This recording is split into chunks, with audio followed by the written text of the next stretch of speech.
They say they want us to be really upbeat. I would like anyone to come to an Ironworkers Local 17 meeting.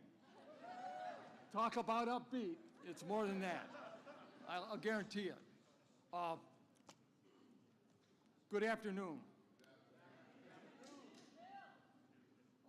My name's Bill DeVito. I'm a retired ironworker out of Local 17, Cleveland, Ohio.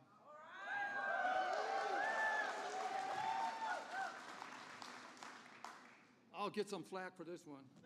I joined the ironworkers in 1973 and worked in the trade for nearly 40 years. Been retired from about 2012. I get teased about that. At that time, our pension plan was in trouble in 1912. Things were having problems. Local 17 funds were barely surviving the last recession. And just like a lot of people, we were struggling. Our pension plan was failing, and if we didn't take action, funds would be expected to run dry within the next handful of years. Members of Local 17 came together and made some very tough decisions. And we voted to take significant cuts to our monthly benefits. This was tough, in order to prolong the life of the plan. No one expected the cuts to be 20 to 40%. This was devastating. Anybody that was married with kids, trying to help out college. Retirement dreams gone, but we could save the plan, not just for ourselves, but for the younger ironworkers coming up behind us. We took the cut. So that's what we did. We kept the fund afloat, but we sank the retirement plan. And that will, with so many of our union brothers and sisters had dreamed about, our retirement. But we never stopped fighting. So with the lives disrupted, we needed to pass the Butch-Lewis Act and to restore the retirement of the hardworking people like me, even when people said it was impossible. We never gave up hope. And neither did the friends like Sherrod Brown, Marcy Kaptur, Marty Walsh, Joe Biden.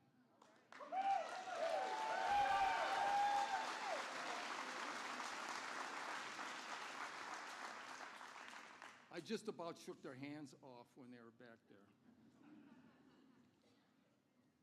And we won against all odds.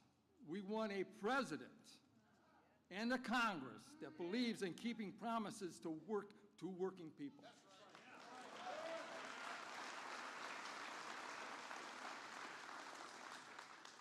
As president, Joe Biden has done more for unions than any president that I can recall. And I've been around a long time. Just look at this gray hair. Workers like me and unions like Ironworkers Local 17 have been promised quite a bit over the years, but no other administration has done anything to help our pension funds, regardless of any promises that they've made. The American Rescue Act is important for working families, just like mine. Here in Cleveland and across the country, we work hard for every dollar we earn.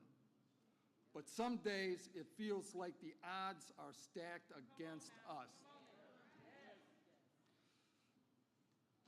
Even in retirement, we hear about banks, big corporations getting huge tax cuts and breaks, or collecting a bailout when they get into any kind of trouble. But the blue-collar guy, like me, people in this room, we don't get breaks like that. It's pretty incredible that it's not something you heard about, such a happy ending with the with the act that had been passed. I am a recipient of the ARPA support for multi-employer pension plans. And I may be the front man here today, but so many people, our president, Joe Biden, Senator Sherrod Brown, Representative Marcy Kaptur, they're the force behind this. Thank you, thank you.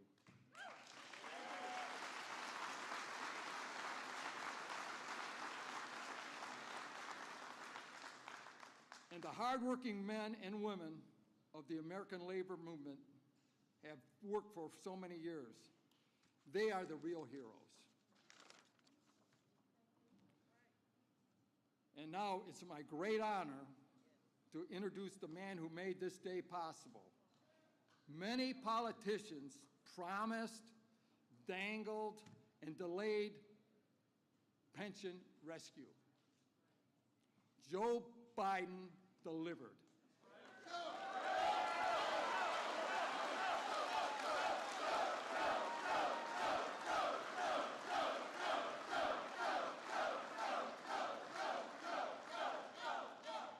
Life-changing aid.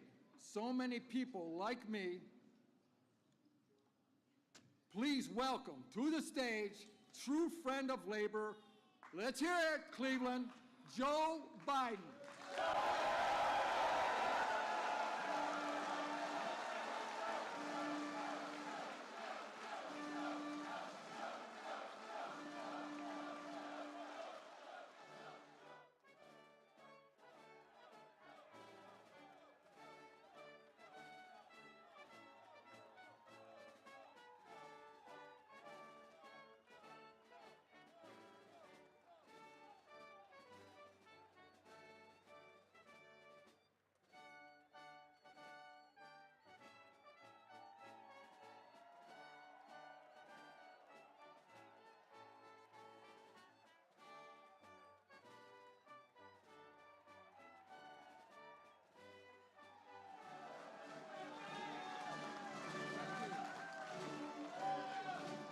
Hello, Cleveland.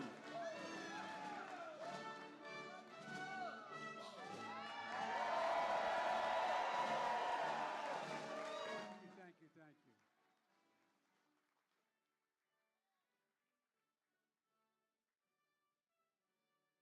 Thank you to the orchestra. Thank you very much.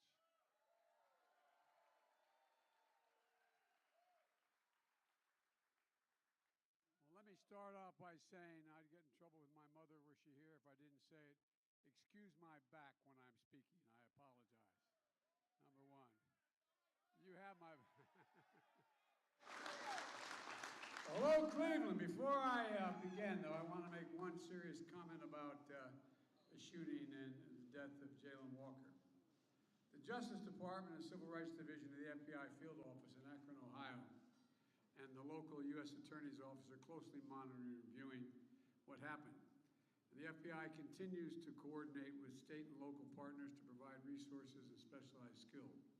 If the evidence reveals potential violations of federal criminal statutes, the Justice Department will take the appropriate action. And I just want you to know what's going to happen. Now for today's program. Thank you, Bill, for that introduction, and for the welcome on behalf of the Iron Workers Local 17 here in Cleveland. Iron Workers are with me the first time I ran as a 29-year-old kid for the Senate, and you're all crazy. I'll never forget a guy named Tommy Schrank was the president of the local in Delaware, and he said, let's go out and meet some of the guys and women. We went out to a built construction site. We went up a makeshift elevator. We went up 13 floors. They're sitting on 18-inch beams eating their lunch. I'm thinking to myself, my God, these guys are supporting me. But they're the guys I grew up with. You know, the people you heard speak earlier today, and I apologize, I'm going to repeat some of what they said. But you know, we all come from the neighborhood. We all come from, no, I mean it. I was born in Scranton, Pennsylvania, which was a union town, mostly coal mine union town, a lot more. My great-grandfather was a worked in the mines, was a mining engineer, and everybody there was only one word you heard most often in my family. Not a joke. Most important word. It wasn't unions. It was dignity. Dignity. Everyone's entitled to be treated with dignity. My dad.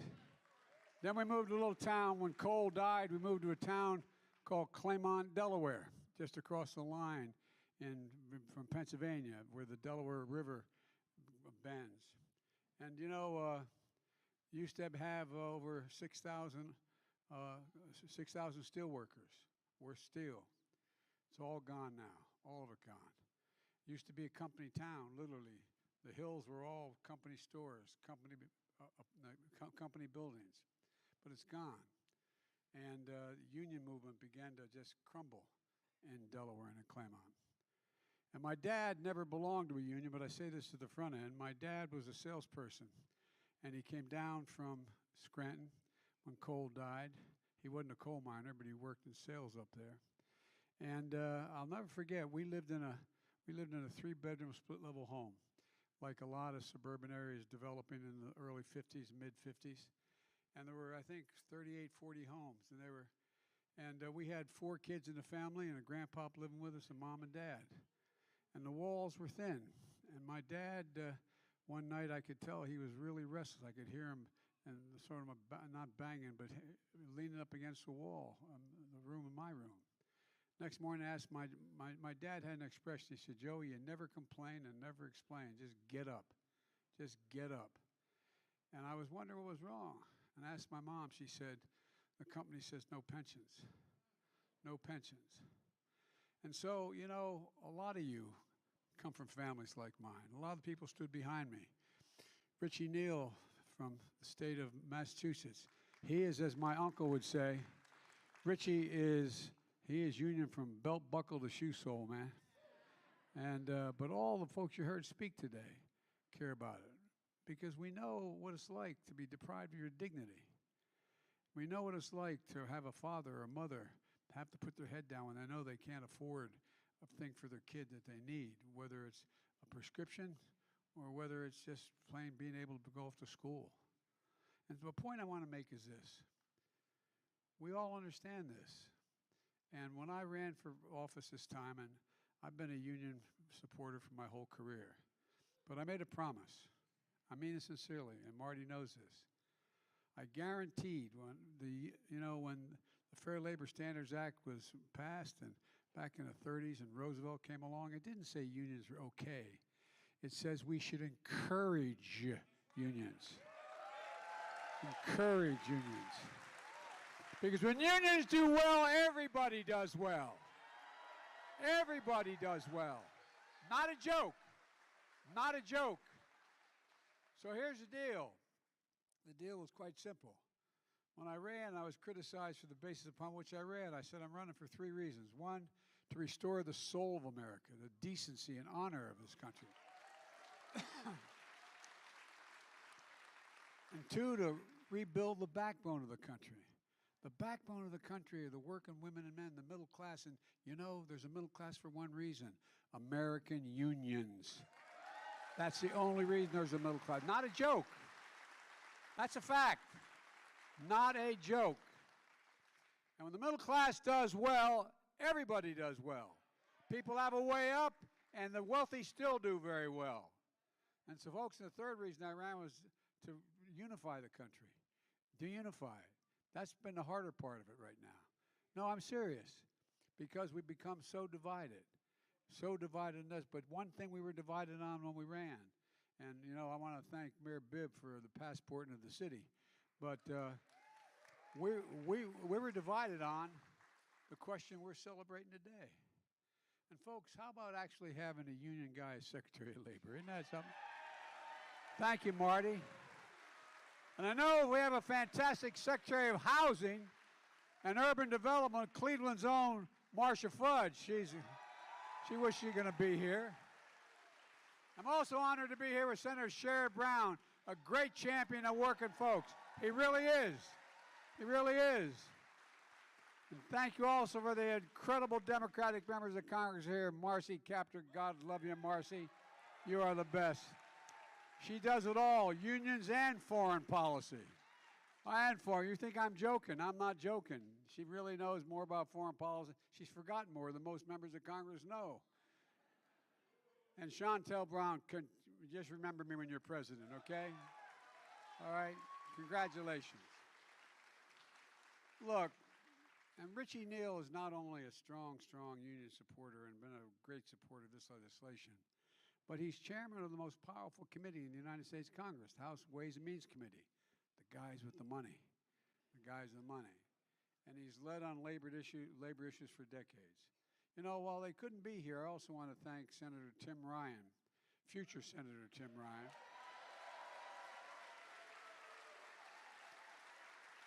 and Senator Patty Murray of the state of Washington for their incredible work on this legislation. With everyone's leadership and with their votes, and most of all with the unrelenting commitment of labor and all of you, this historic day is made possible. And it really is historic. This was $90 billion, okay?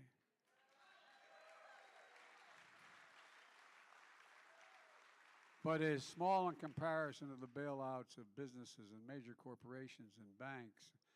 And folks, I'm here today to talk about the issue that affects every single American in their retirement. People around the country wake up every day wondering whether they've saved enough to provide for themselves and their families before they stop working. Working a job that provides basic dignity, a good middle-class job you can raise a family on, a job that provides a dignified retirement and will give you peace of mind. Think of all the people, and many of you went to bed at night putting your head in the pillow and saying, am I going to be all right? Is my family going to be all right? Is my wife or my husband or my child, they're going to be okay? It's a dignified retirement with your spouse or the home and your community you worked and lived for your whole life. But the reality is, for so many people, the goalposts keep moving. Unfortunately, that's probably Trump calling me. If that's, I'm not lying. I hear that sound there. Unfortunately, this happens to people who need it most, working people in this country. A lot of politicians like to talk about how they're going to do something about it. Well, I'm here today to say we've done something about it. And I've kept their promise. I campaigned to restore the backbone of this country, the middle class and unions, because I know this. The middle class built America, and unions built the middle class of today. I'm keeping a promise, one of the most significant achievement union workers and retirees have received in over 50 years, and that's not hyperbole. For years and years, union workers have been driving trucks from factories to stores, bagging your groceries, constructing the buildings, bridges, roads we need, and so much more. The ironworkers, bricklayers, carpenters, laborers, plumbers, truck drivers, musicians, I might add, food workers, and so much more. And with each paycheck you earn, their employers put money into their pension plans. These workers work hard today to secure retirement for tomorrow. That's what it's all about. Now, a lot of businesses aren't able or willing to run their own pension plans. And in some industries, workers are employed by several different employers over the course of a year or longer. For example, we see that in transportation, construction, and entertainment. So working with a union that represents their employees, businesses in the same industry, often come together to form what's called a multi-employer union. I know you know this, but people listening to this on television may not know this. Pension plans that serve 11 million Americans across the country. And to make sure these pensions are managed responsibly and to protect the participating workers and retirees, the federal government oversees and ensures the plans. But we've seen the risk of millions of workers face as they watch their hard-earned pensions turn into broken promises. We saw it before the pandemic and the economic crisis that followed. Millions of retirees were at risk of losing their retirement security through no fault of their own, based on conditions and unrelenting attacks on unions that were taking place. 200 multi-employee pension plans for 2 to 3 million workers and retirees were going insolvent. What that means to those 2 or 3 million workers They face painful cuts to the benefits they had counted on and for the dignified security of retirement. You just heard from Bill what it's like. Work 30, 40, 50 years, working hard every single day, doing everything to provide for your family. Track every dollar of that paycheck for groceries, mortgage, and hopefully for family vacation maybe one day. And knowing when it's time to retire, your pension you earned will be there. Knowing that together with your Social Security benefits, that pension will continue a good middle-class life for you in retirement. For some, just my dad would say, just a little peace of mind. But for folks at home, imagine losing 50 or 60% of that pension through absolutely no fault of your own. Imagine what it does financially and emotionally, what it does to your dignity. I'm also here as Davy Grubbs, retired Teamster truck driver from North Carolina, who faced nearly 70% cut in his pension. And now, also joining me today is Rita Lewis. Where are you, Rita? Rita's here somewhere, I'm told. She stepped out. I don't blame her. You know, she's Butch's widow. Their anniversary's coming up in a couple days. Childhood sweethearts.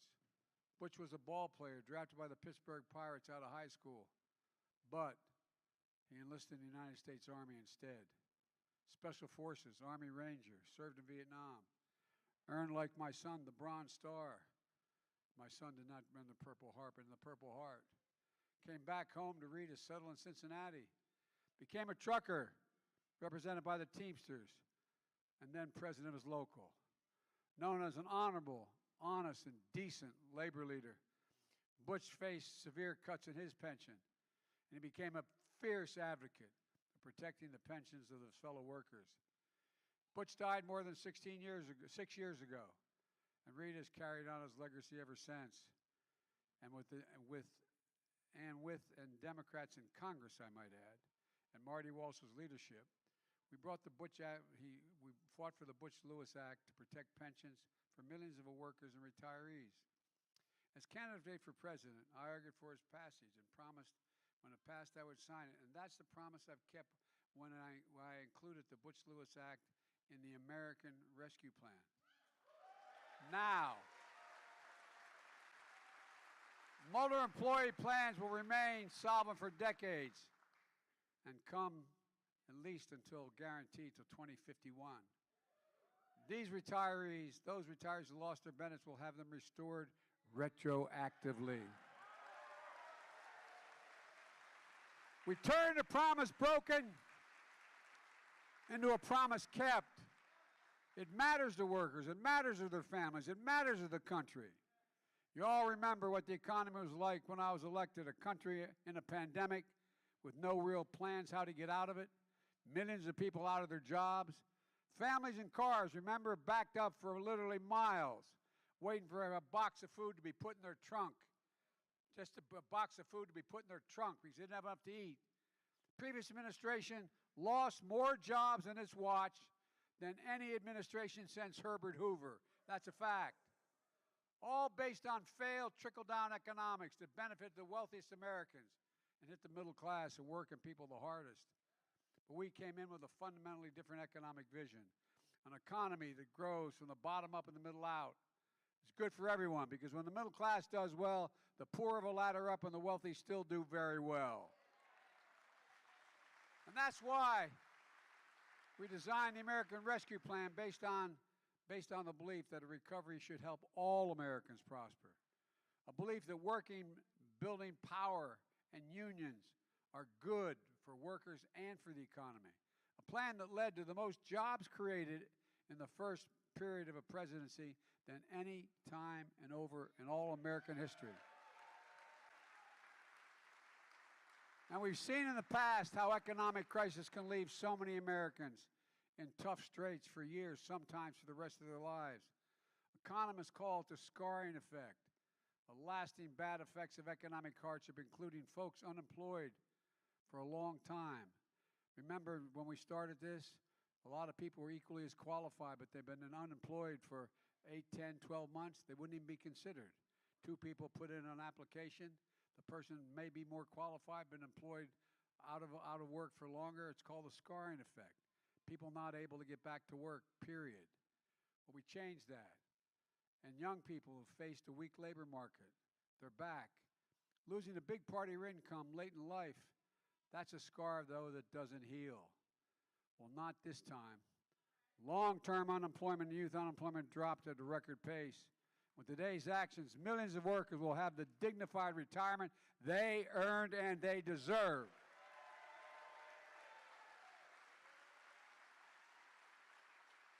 And folks, let's be honest. I'd love to tell you everyone that here that this policy that honors hard work and ensures dignified retirement was universally supported regardless of political party. But this is an important point, and it really matters. Unfortunately, that's not the case.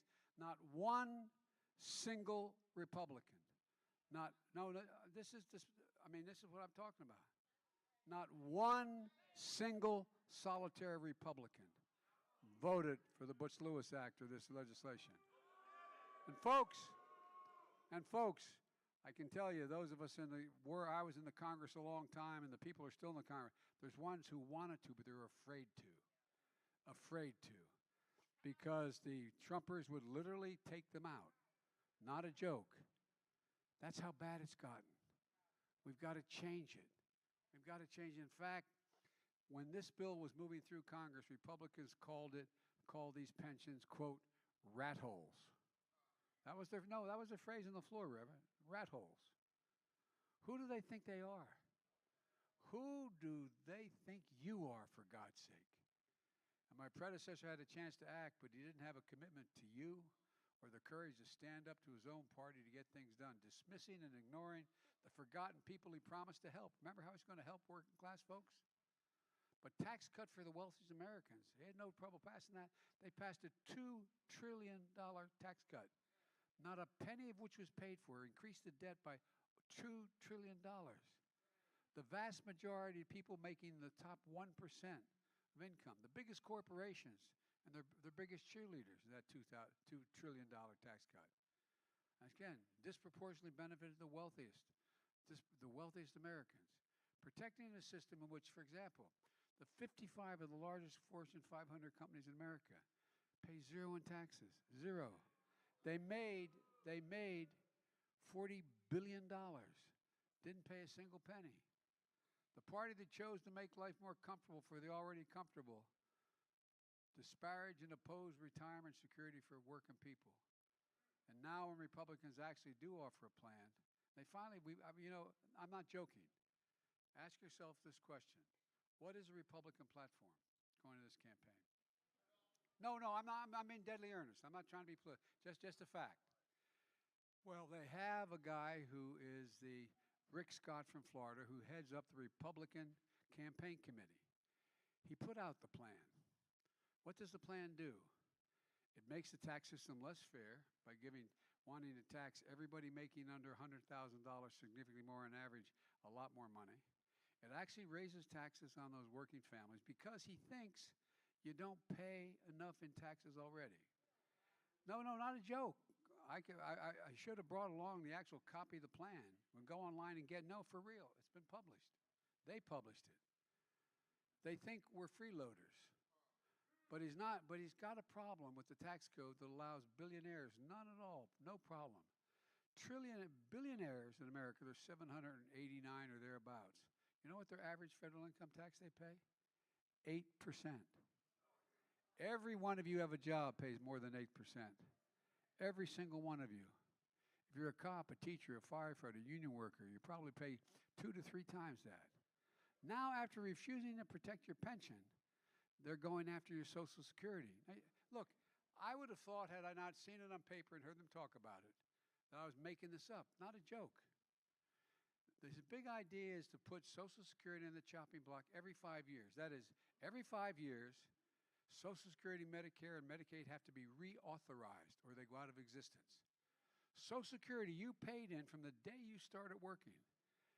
It's your other pension. You paid in it every single paycheck. You earned it. It's your money, just like your pension. and he adds in Medicare and Medicaid for the chopping block every 5 years. Unless Congress explicitly votes to extend those programs, they go away. You know how they work the rules in the Senate. The ability to slow this up and keep that from happening is real. You know how hard it is to get anything done in Congress. Imagine what it would mean if Republicans had their way. Look, the ultra-MAGA Republicans, Congress is deciding every 5 years whether your promise of your hard-earned Medicare, Social Security would be continued or discontinued or slashed. It's shameful. But Rick Scott's not alone. Senator Lindsey Graham of South Carolina is talking.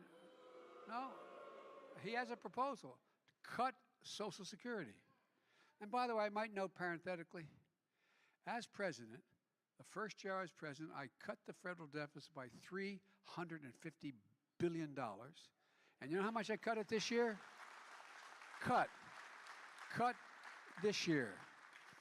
By the end of September, I will have cut the federal budget by $1,400 billion. Cut the deficit. So they start talking about you being big spenders. There's a point of that. But here's the point. Republicans are talking about privatizing Social Security. Privatizing Social Security. No, this is not we used to hear this stuff and think they didn't mean it, but they've written it down. The senator from Wisconsin, Ron Johnson, promised again that if they regain power, they're going to get rid of the Affordable Care Act. What does that mean? It means that any of you who have a pre-existing condition will automatically lose insurance because the insurance company will be able to, right now, because of the Affordable Care Act, no one can be denied insurance because they have a pre-existing condition. It's the only thing that, no. And by the way, we're talking 90 million people with pre-existing conditions. Gone.